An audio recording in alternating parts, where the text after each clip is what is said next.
और प्यारे कहे कदमी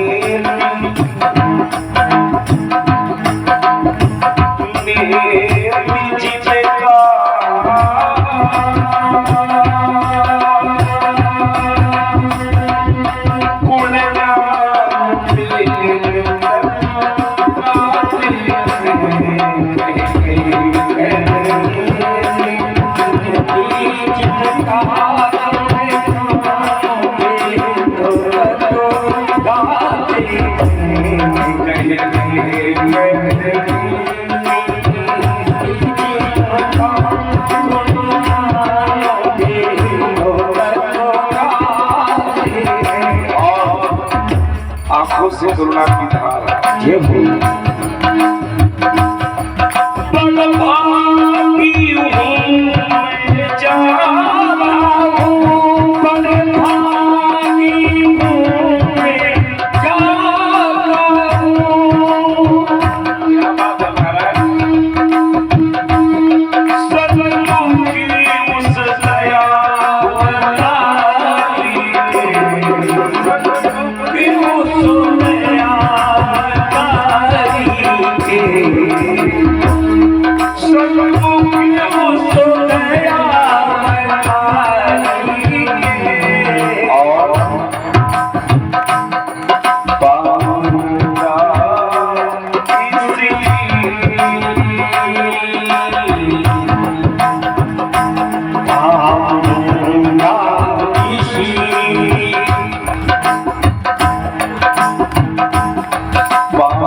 आज भगवान का दर्शन होगा।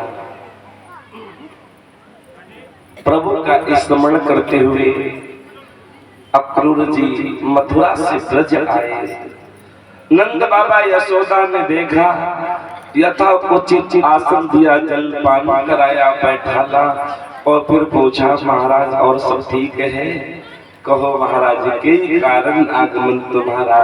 तो अक्रूर ने कहा बाबा कंस ने धनुष युद्ध का अनुष्ठान किया है, उस अनुष्ठान में आपको सादर आमंत्रित किया है, आपको दूध दही की मटकियां लेके चल जाए। नंद बाबा ने कहा हमसे बता दिया, कोई बात नहीं, लेकिन मेरे पुत्रों को मत ले चलने की बात कहना, मेरे पुत्रों के सामने ऐसा कुछ न बोलना। क्यों? कंस मेरे पुत्रों के पीछे पड़ा हुआ है, मेरे पुत्र मथुरा नहीं जाएंगे। अक्रूर ने मन में विचार किया, बाबा उनसे क्या छुपा है, वो तो सब जानते हैं, इसीलिए तो प्रभु आए हैं, उस दुष्ट का अस्तित्व मिटाने के लिए ही तो प्रभु आए हैं। संध्या के समय में जैसे ही चाचा ने संध्या वंदन किया, भोजन इत्यादि करके लेटे, कृष्ण बलराम पहुंच गए। चाचा प्रणाम, दूर से आए हो, थक गए होगे, सेवा का अवसर। और जब एक एक पैर कृष्ण बलराम दबाने लगे तो चाचा के आंखों से करुणा की धार बहने लगी। कन्हैया हमसे कुछ मत कहलवाना। भगवान ने इशारा दिया, चाचा क्यों चिंता करते हो? चाचा देखो, पहले बाबा चलेंगे और बाबा के बाद में हम लोग चलेंगे। क्यों? साथ में बाबा ले चलने वाले नहीं। भक्तजनों जब चाचा पहुंचे थे तो व्रजवासी जान गए जरूर कोई बाबा है, तो जासूसी करने के लिए एक दो गोप पीछे लग गए थे। तो भैया गोप गणों ने सुन लिया कि कल अपने प्राणों का प्यारा है, अपना सर्वस्व, अपना मोहन और ब्रज छोड़कर के मथुरा जाएगा। उसने पूरे ब्रज में शोर मचा दिया, अरे ब्रजवासियों, अपना कन्हैया, अपना मोहन, अपना माखन चोरकर ब्रज छोड़ करके और मथुरा जा रहा है। अब तो भक्तजनों सारे ब्रजवासी भगवान के प्रिय रूपी सागर में डूब जाते हैं। प्रातः काल हुआ, नंद बाबा ने दूध दही की मटकियां ली और भैया तैयार होकर के मथुरा के लिए चले गए। इधर भगवान ने चाचा को लिया और अपनी लीलाओं के बारे में अवगत करा रहे हैं। चाचा यहाँ पर मैंने पूतना अम्मा का उद्धार किया है, चाचा यहाँ पर मैंने सक्तासुर मामा का कल्याण किया है, चाचा यहाँ पर मैंने द्रणावर्त मामा का कल्याण किया है, अगासुर बकासुर धेनुकासुर प्रलंबासुर को मैंने ही समाप्त किया है, चाचा दावाग्नि को पान किया है, गोवर्धन जी के पास ले गए। यहाँ पर मैंने इस गोवर्धन को 7 दिनों तक अपने उंगली पर उठा कर रखा है, अपनी लीलाओं के बारे में बताया और बता करके मैया के पास आए। मैया ने कहा, कन्हैया इतनी देर तक कहाँ रहा? मैया चाचा के साथ गोदी में बैठ गए और बार बार मैया का बुखार दिल चूमने लगे। कन्हैया कन्हैया क्या बात है? कहा माँ, आप जैसी माँ बड़े बड़भागी लोग पा पाते हैं और हम तो यही प्रार्थना करते हैं कि जब जब इस तरह धाम पर मेरा आगमन हो तो आप ही मुझे माँ के रूप में प्राप्त हो। माँ के चरणों को चूमने लगे। मैया ने कहा, क्या हो गया कन्हैया? मैया कन्हैया ने कहा, मैया बड़ी जोरों की भूख लगी है, माँ का मिश्री खिलाओ। अरे जा करके नृत्य की तरह जैसे नृत्य अपने हाथों से खा लेता, जाके खा लो। कहा नहीं मैया, आज आपके ही हाथों से माखन मिश्री खानी है। पता नहीं जीवन में कभी दोबारा मिल पावे ना मिल पावे। मैया रोने लगी, कन्हैया तू ही मेरे हृदय का टुकड़ा है, तेरे बिना ये मैया एक पल भी नहीं जी पाएगी। दौड़ी और दौड़ कर कहीं माखन मिश्री ले आई। सुखदेव जी कहते हैं, राजन आज अंतिम बार यशोदा मैया अपने हाथों से अपने लल्ला को माखन मिश्री खिला रही है। प्रभु ने माखन मिश्री खाई और अब मैया को प्रणाम किया। कहा, माँ भक्ति स्वरूपा है यशोदा। भक्ति और भगवान के बीच में बातें होने लगी। माँ जाना है? कहाँ? मथुरा। नहीं कन्हैया, बाबा मना करके गए हैं। नहीं माँ जाना पड़ेगा। क्यों? उस माँ देवकी का भी तो ख्याल कर जो इतने दिनों से और जेल में पड़ी है। उस पिता वसुदेव का भी तो ध्यान कर माँ, इतने दिनों से और जेल में पड़े हुए हैं। नाना यानी उग्रसेन भी जेल में पड़े हुए हैं। मैया जाना पड़ेगा। भक्त जो जैसे ही प्रभु ने कहा जाना पड़ेगा, सो मैया के नेत्रों से करुणा की धार बहने लगी। सारे ब्रजवासी आ जाते हैं, नहीं कन्हैया नहीं जाने दूंगा। कन्हैया ने कहा, मैया आज जा रहे हैं, परसों आ जाएंगे। मैया ने कहा तू बोल रहा है कन्हैया परसों के लिए, लेकिन परसों तक नहीं आएगा, पता नहीं क्यों मेरी अंतरात्मा बोल रही है। और जैसे ही कन्हैया ने मैया को प्रणाम किया, सो मैया बड़ी जोर से रोने लगी और माँ स्वयं से कहने लगी, कितना पत्थर दिल है मेरा कि मेरे हृदय का टुकड़ा जा रहा, मैं कहीं देख रही हूँ। ये दृश्य देखने के पहले मैं अंधी क्यों ना हो गई।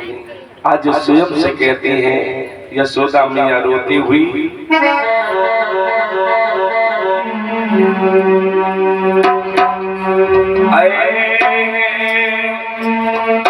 वज्र हृदय टुकड़े हो जा, मैनो अभी फूट जाओ, वज्र हृदय टुकड़े हो जा,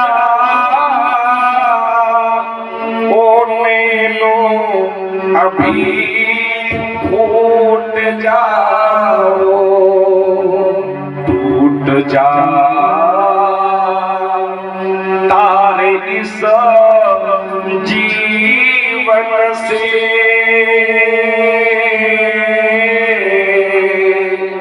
ओ प्राणों अभी छूट जाओ, टूट जा इस जीवन से, ओ प्राणों अभी छूट जाओ। भक्तजनों, सबके नेत्रों से करुणा की धार, हाथ जहां के तहां, मुख खुला का खुला, सब तेरे रूपी सागर में डूब जाते हैं। कन्हैया ने कहा, चाचा अगर थोड़ा समय आपने और दिया तो ब्रज से निकल पाना असंभव है। मैं मैया की जो दशा है, जो मैया की स्थिति है, जो मैया के नेत्रों से करुणा की धार दे रही है, जो मैया को पीड़ा ये मुझसे सहन नहीं होगी, मैं नहीं चल पाऊंगा। अक्रूर ने बड़ी तेजी से रथ को घुमाया और मथुरा की ओर रथ को हाँका है। सुखदेव जी कहते हैं, राजन जब तक रथ दिखाई देता रहा, गोपी ग्वाल वाली सब रथ देखते रहे, और जब रथ दिखाई देना बंद हो गया, रथ के चलने से जो धूल उड़ रही थी उस धूल को देखते थे। यमुना के किनारे से आगे निकले, अक्रूर ने कहा, बेटा स्नान करना चाहता हूँ। प्रभु ने कहा, नीकी पूछ पूछ कर लो स्नान। यमुना को प्रणाम किया और जैसे ही अक्रूर ने डुबकी लगाई, सो भैया यमुना के अंदर चतुर्भुजी स्वरूप में प्रभु ने दर्शन दिया है। अगर जल के अंदर कृष्ण बलराम चतुर्भुज स्वरूप में, तो रथ के ऊपर बाहर कौन बैठे हैं? आए बाहर देखा कृष्ण बलराम, नीचे पहुंचे कृष्ण बलराम, समझ गए प्रभु हैं। पाप को समाप्त करने के लिए, अधर्म का नाश करने के लिए, धर्म की स्थापना के लिए प्रभु आ चुके हैं। पूर्णतया संशय क्रोध का समाप्त हो गया, विश्वास हो गया प्रभु है। भगवान के चरणों में प्रणाम किया और पुनः रथ पर आसीन हुए, रथ को हाँकना आरंभ किया। मथुरा के निकट आए, बेटा इधर से सीधे चले जाना, जो पहला कक्ष मिले उसी में नंद बाबा की रुकने की व्यवस्था की गई है, आप भी चलिए। कहा नहीं, बाबा ने रोका था, मना किया था, मेरे पुत्रों को मत लाना, और जब देखेंगे तो भैया क्रोध का ठिकाना नहीं रहेगा, तो आप दोनों जाओ। कृष्ण बलराम बाबा के पास पहुंचे। बाबा ने कहा, किसके साथ आए? कहा, चाचा लिवा, चाचा के साथ। अरे अक्रूर, तेरा नाम अक्रूर किसने रख दिया? तेरा नाम अक्रूर नहीं, तेरा नाम कमक्रूर होना चाहिए था। मैंने मना किया था, मैंने रोका था। अब आ गए हो तो तुम्हारा वृंदावन नहीं, जिसके घर में जी चाहे घुस के माखन चुरा लाओ। ये मथुरा नगरी है, कंस का शासन है, अगर कोई अपराध करोगे तो दंडित किए जाओगे। बाबा आपके साथ रहेंगे, कोई अपराध नहीं होगा। वो रात बाबा के साथ व्यतीत की प्रातः होते ही कन्हैया ने बलराम को इशारा दिया, भैया यहाँ क्या बैठने आए हैं? जिस कार्य के लिए, जिस लीला के लिए आया गया है, उस लीला को आगे बढ़ाया जाए। बाबा से आज्ञा मांगी। बलराम ने कहा बाबा मथुरा नगरी दुल्हन की तरह सजी है, अगर आप भी आज्ञा हो तो थोड़ा अवलोकन कर लिया जाए। कहा ठीक, तुम जा सकते हो। बोले कन्हैया ये बिल्कुल नहीं जा सकता, ये बहुत तो पाती है, इसको ये नहीं जाएगा, हमारी गारंटी। ठीक है बेटा, तो अपराध मत करना। कृष्ण बलराम चल देते हैं। भक्तजनों जैसे ही विचार किया मथुरा नगरी का एक तरफ से निरीक्षण किया जाए, बाहर वाली गली के पास आए तो क्या देखा कि ग्वाल वाल भी आ गए, तुम लोग भी आ गए। कन्हैया आपके बिना इस जीवन का कोई महत्व नहीं है, आप ही तो सर्वस्व हैं। अच्छा ठीक है, पीछे पीछे रहना, कोई अपराध नहीं होना चाहिए। ठीक है कन्हैया। सुखदेव जी कहते हैं राजा कृष्ण बलराम आगे बढ़े तो जानते हो प्रभु की दृष्टि तो धोबी भैया पर पड़ी। भगवान ने क्या देखा? रजकम कंजिदायातम रंगकारम गदाग्रजा। धोबी भैया कपड़े में परस कर रहे। कन्हैया ने कहा भैया सामने देखो। कहा भैया हम लोग मामा के आए, हम लोगों के वस्त्र अच्छे नहीं, कुछ दिनों के लिए किराए पे वस्त्र ले लिए जाए, इज्जत बचानी है। सबके देखो कितने अच्छे अच्छे वस्त्र, हम लोगों के वस्त्र कैसे हैं? बलराम ने कहा ठीक है भैया चलो चलो। धोबी भैया के पास है। भैया जी क्या बात है? हम लोग अपने मामा के आए, हम क्या करेंगे? प्रभु ने कहा कितने सीधे से कितने अच्छे से बोल रहे हो, लकड़ियां जैसी तोड़ रहा है, क्या तुझे पता नहीं जो कटवा के बोलता है उसे नरक जाना पड़ता है। 6 प्रकार के चिन्ह जिसमें पाए जाए समझ लेना उसे नरक प्राप्त होगा। कौन कौन से? कि अत्यंत कोपा, कटुता जवानी, दलिद्रता स्वजने सुबैरम, नीच प्रसंगा कुलहीन सेवा, चिन्हान देहि नरक स्थितान। अत्यंत कोपा, जो अधिक क्रोध करता है वो नरकगामी होगा। कटुता चबानी, कोई ऐसा बोलता है भैया साधारण बोलता है तो ऐसा लगता है जैसे गोली चला रहा है वाणी से। और प्यारे अत्यंत कोपा, कटुता चबानी, दलिद्रता ना नहाना ना धोना, मैले हैं गंदे वस्त्र पहने रहना, नरक जाना पड़ेगा। स्वजने सुबैरम, जो अपने लोगों से भी जो बैर रखता है वो भी नरकगामी होता है। नीच प्रसंगा कुलहीन सेवा, नीच प्रसंगा कुलहीन सेवा, चिन्हान देहि नरक स्थितान। अच्छा क्या बात है? हम लोग अपने मामा के आए, हम लोगों के वस्त्र अच्छे नहीं है, कुछ दिनों के लिए किराए पे वस्त्र दे दो, जो किराया पर हम दे दे। बड़ी जोर से हंसा। ये राजस्वी वस्त्र है बेटा, और तुम्हें यहाँ कोई शीशा तो देगा नहीं। किसी तालाब में या कुएं में थोड़ा झांक के देखो कि इन वस्त्रों के पहनने के योग्य हो। तुम ठहरे ग्वाल बाल गमार चरवाहा, वही राजस्वी वस्त्र है। भगवान बोले है भैया ये वही है त्रेता वाला, उस समय तो मर्यादा में थे, और अब की बार मर्यादा एक कोने में रख के आई। क्या किया जाए? इसी की बातचीत से सीता का मैंने प्रत्याग किया था। बलराम ने कहा अगर वही है तो फिर इसका कल्याण करिए। तो सुखदेव जी कहते हैं राजा एवं विकथमानस्य कुपितो देवकी सुता। उस धोबी भैया के कटुआ को सुन करके प्रभु को क्रोध आ गया, और भगवान ने क्या किया? रजकस्य कराग्रेण सिरा काया एक घंटा मारा। धोबी भैया का सिर धड़ से अलग हो गया। अब राजस्वी वस्त्र को फिटिंग के थे नहीं, पहन लिए उल्टे सीधे। एक दर्जी भैया जल्दी जल्दी दुकान बंद करके और जाने वाले थे कि तक भगवान पहुंच गए दुकान के सामने। हाथ जोड़ के दर्जी ने कहा प्रभु अगर आपकी इच्छा हो तो यथा उचित फिटिंग के वस्त्र पहना दे। भगवान ने कहा भैया नीति फिर पूछ उस दर्जी ने यथाउचित फिटिंग के वस्त्र पहनाए हैं। भगवान ने आशीर्वाद दिया, दर्जी भैया आने वाले कलिकाल में कभी भी तुम्हारे यहाँ पैसों की कमी, एक कोट पैंट की सिलाई भैया कितनी है? तो भगवान आगे बढ़े तो तदा सुदामा नाम का माली मिला। इसने भगवान को प्रणाम किया, अपने घर लिवा के लाया, पूजन किया और भगवान को मालत्यादीनि सुगंधिनी मालत्यादीनि वे प्रभु मदया हतानि पुष्पाणि पूजार्थम प्रतिगृह्यता। इसलिए भगवान वासुदेव को कृष्णचंद्र और बलराम भगवान को माल समर्पित किया। भगवान इसकी भक्ति से प्रसन्न भये, बोले बरो हम वरदान मांग लो भैया। इसने कहा प्रभु कृष्ण स्तुति अपन पंकज पंजराते। भगवान कृष्ण स्तुति अपन पंकज पंजराते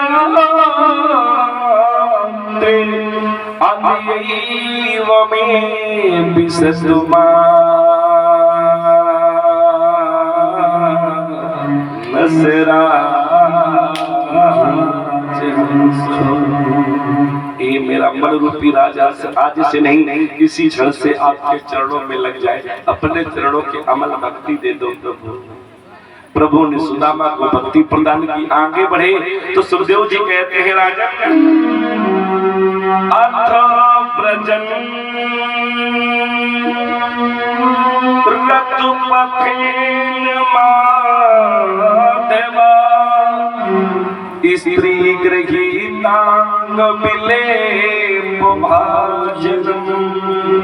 आगे बढ़ी प्रभु तो एक स्त्री मिली जो 3 जगह से टेढ़ी है, उसका नाम राजन सुनो बिलो के कुब्जाम युवतिम बरानना और प्रप्रक्षयातिम प्रहसं रशतप्रदाः प्रप्रक्षयातिम प्रहसं रशतप्रदाः, जिसका नाम कुब्जा है।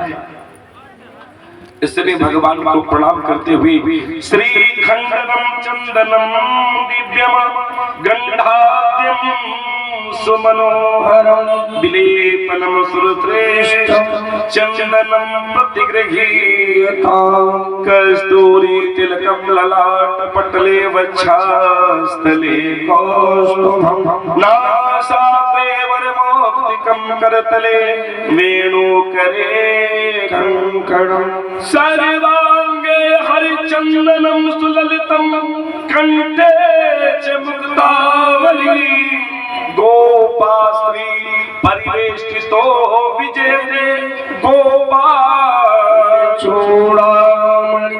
बोले गोविंद भगवान की जय हो, बोले राधा कृष्ण भगवान की जय हो। इसने प्रभु को चंदन लगाया। भगवान ने कहा भैया त्रेता में इसे कुरूप बनाया था आपने, नाक कान काटी थी, तो अब की बार इसका कल्याण करने का समय आ गया है। भगवान ने इसे सीधा किया, दाहिने पैर के अंगूठे से इसके पैर को दबाया और भैया 2 उंगलियां इसकी ठोड़ी में लगाई और इशारा दिया, ये सीधी हो गई। इसे सुंदरी सुंदर स्वरूप प्रभु ने प्रदान किया, सुंदरी बना दिया। कुब्जा का कल्याण करते हुए भगवान आगे बढ़े। राजन जो मथुरा के नर नारी जिनके हृदय में प्रभु के प्रति प्रेम है, तो सब भैया भगवान का दर्शन करने के लिए लालायित हो रहे हैं। जानते हैं कि 6-7 साल का था तो पुतना को मार दिया, 6 महीने का हुआ, 17 को 1 वर्ष का हुआ, तृणावर्त को साधारण बालक नहीं भगवान है। सब अपने अपने द्वार में खड़े हैं प्रभु का दर्शन करने के लिए, पुष्पों का थाल लिए हुए। अब भैया जिसके अंदर जैसा भाव उसके अनुसार प्रभु का दर्शन है। कि जागी रही भावना जैसी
गली से निकले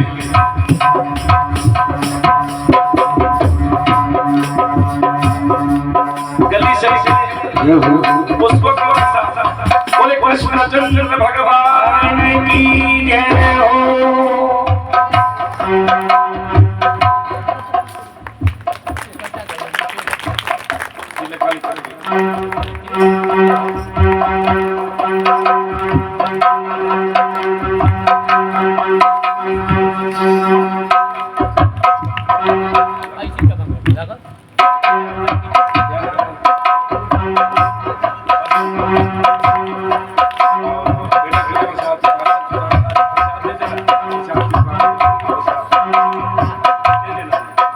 और छोटे से बच्चे अभी के द्वारा माल्य समर्पित हुआ। इस बच्चे के कंठ पर मां सरस्वती का निवास हो, विराजित हो, सद्बुद्धि का विकास मंगल नष्ट हो, संसार में पूर्ण विद्या प्राप्त करे, उच्च से उच्च स्थान प्राप्त करे और माता पिता की सेवा करने का पावन अवसर मिले और भगवान सर्वदा इसकी रक्षा करते रहे। सबके बाल गोपालों की भगवान वासुदेव रक्षा करते रहे, सबका जीवन आनंद से और सुख शांति के साथ व्यतीतमान होता रहे। जैसे ही प्रभु जाकर निकले मथुरा की गलियों से तो जो भगवान के भक्त हैं वो पुष्पों की बरसात करने लगे, प्रभु का जयकारा बोलने लगे।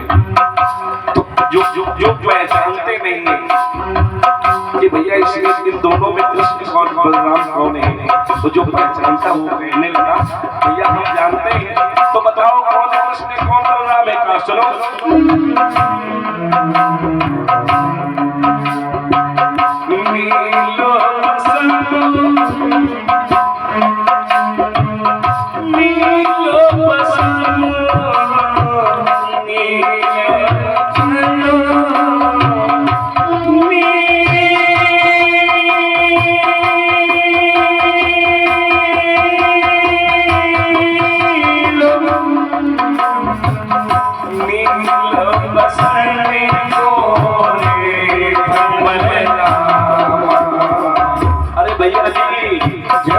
जिन्होंने नीले वस्त्रों को पहन रखा है, जो गोरे हैं, हाँ ये बलराम है। बोलिए बलराम भगवान की जय हो। तो फिर कृष्ण कौन है? कौन है? नीलो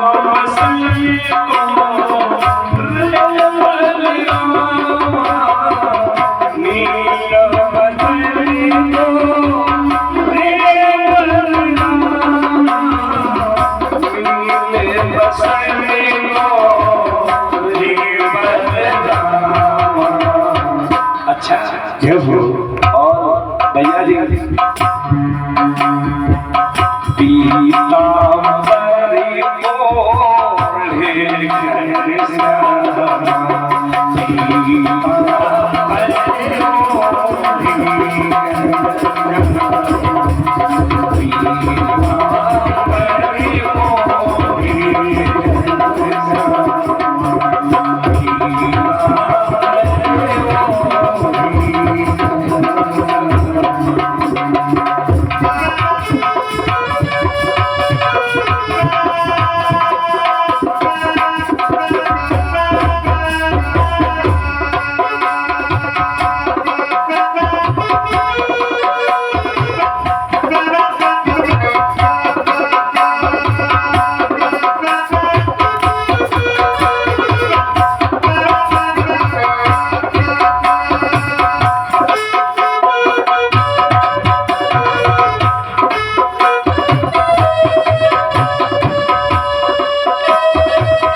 अम्मा जी के लिए हनुमान जी से, गौरी शंकर प्रभु से, भागवत जी से और बाकी बिहारी भगवान से प्रार्थना कि इनकी पुत्रियों पर प्रभु की पूर्ण कृपा रूपी वर्षा बरसती रहे और इनकी वृद्धावस्था बड़े ही आनंद और सुख शांति के साथ निर्विघ्न किसी प्रकार का कोई संकट विघ्न रोग दोष न आने दे प्रभु और सर्वदा इनकी रक्षा करते रहे। बोली गोविंद भगवान की, बोली वृंदावन बिहारी लाल की। कि क्यों घबराऊं मैं, मेरा तो श्याम से नाता है। क्यों घबराऊं मैं, मेरा तो श्याम से नाता है। क्यों घबराऊं मेरा तो श्याम से नाता है।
दुनिया वालों के ताने सुन सुन मैं जीवन से हार गया था प्रभु, लेकिन जब से आपके दरबार में आए हैं, जब से आपका सानिध्य प्राप्त हुआ, जब से सत्संग किया है,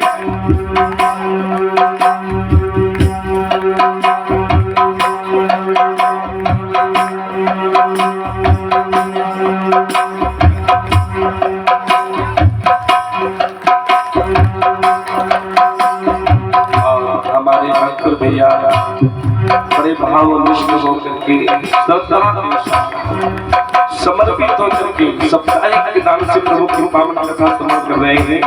भैया जी के द्वारा मान्य समर्पित हुई।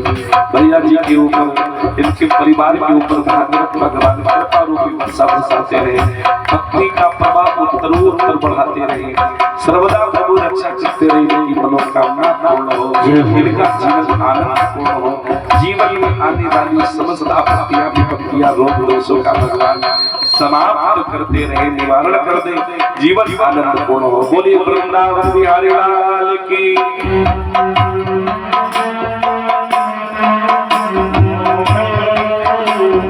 हार गया था मैं तो मनमोहन, पतझड़ सा बन गया ये जीवन। और प्यारे अगर सुख की इच्छा है, आनंद की इच्छा है, तो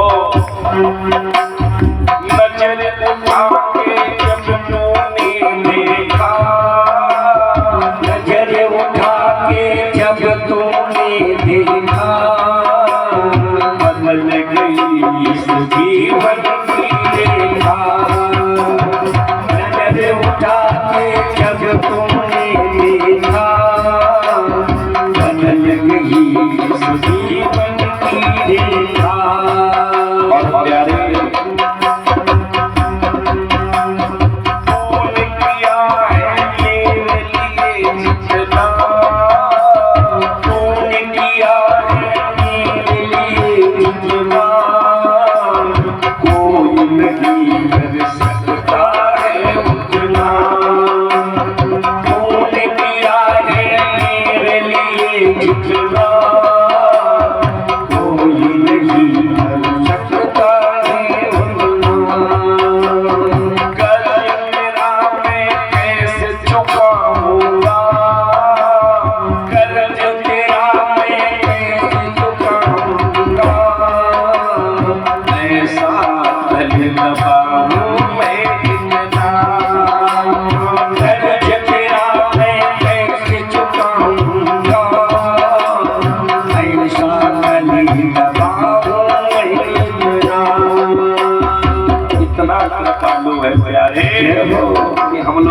उसके लिए कर ही क्या पाते, कुछ भी नहीं।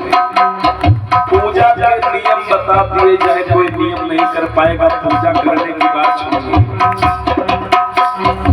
आवाहनम जानामि न जानामि विसर्जनम पूजां चैव न जानामि क्षम्यतां परमेश्वर। मंत्रहीनं क्रियाहीनं भक्तिहीनं सुरेश यत् पूजितं मया देवो परिपूर्णं तदस्तु मे। भाव के साथ बोलेंगे सभी भक्त। वो इतना कृपालु 24 घंटे हर पल हम सबकी रक्षा करता है। और जिसने अपने जीवन रूपी डोर प्रभु के हाथ में सौंप रखी, उसे चिंता करने की आवश्यकता नहीं है। बर्बाद नहीं जो अमर में नहीं आए, बर्बाद नहीं जो अमर में नहीं आए। अब तो मेरे साथ नहीं आए, बर्बाद नहीं जो अमर में नहीं आए। अब तो मेरे साथ नहीं आए।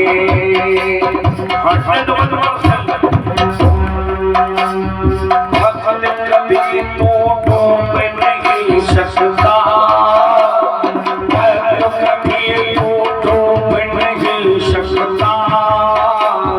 श्याम पकड़ी तेरी मैया है, भक्त कभी तो डूब नहीं सकता। श्याम पकड़ी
कृष्णचंद्र भगवान की जय हो।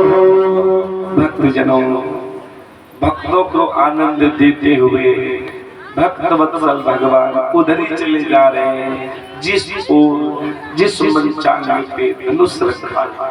सुखदेव जी कहते हैं राजा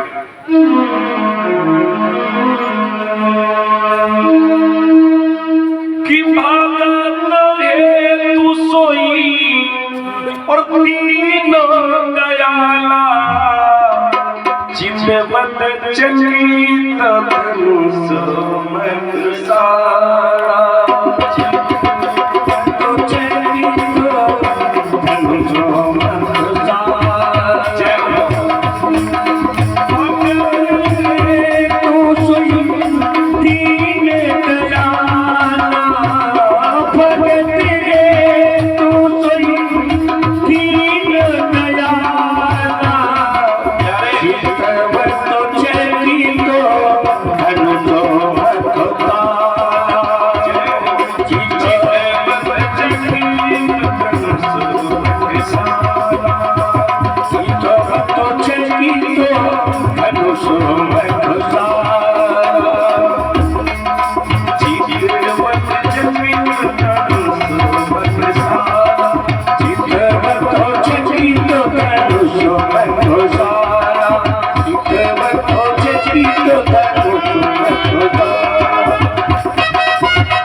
बोले गोविंद भगवान की, बोले वृंदावन बिहारी लाल की जय हो।